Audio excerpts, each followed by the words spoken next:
नमस्कार दोस्तों, मेरे यूट्यूब चैनल में आप लोग का स्वागत। मैं एक बेटा के विवाह सहाना गीत गाए जा रही हूँ। अच्छा लगी तो कमेंट में बताइएगा कैसे लगा। अरे मौरी पहिरी दुल्हा गैले ससुररिया हो, सासु पूछलिए का बात, सासु पूछलिए का बात। आए कैसन हवे बाबू पापा से चाचा, कैसन हवे छोटा भाई, कैसन हवे जेठा भाई। आहे कैसन हवे बाबू तोहर बहनोइया, जीनी से सजे बरिया, जीनी से सजे बरिया।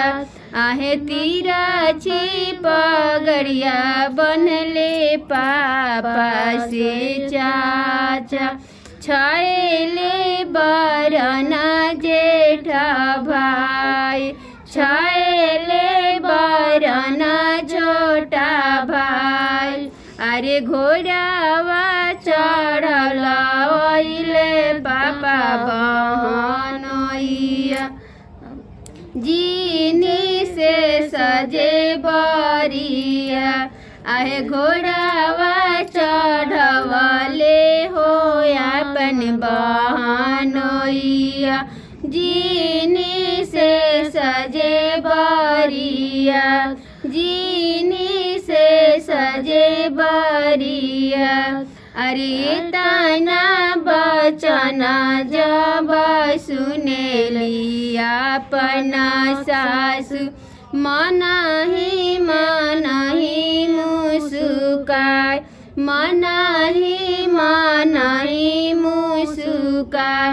अरे भेजी देबे दुल्हा पापा से चाचा, भेजी हम देब छोटा भाई, भेजी हम देब जेठा भाई। अरे एक नाही भेजबे दुल्हा तोहर बहनोइया, जीनी से सजे बरिया, जीनी से सजे बरिया।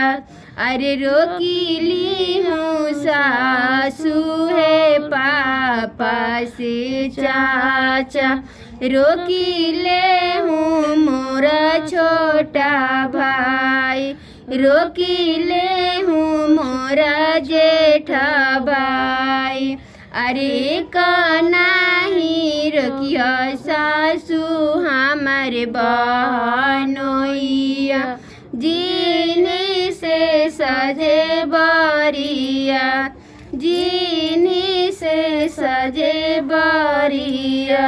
अरे नाही रोकिया सासू हमारे बहनोइया, दीदी जो हता होई है बाट, दीदी जो हता होई है बाट। बटिया जो हता होई है रहिया देखता होई है, नाए ना डरता होई है लोर, नाए ना डरता होई है लोर।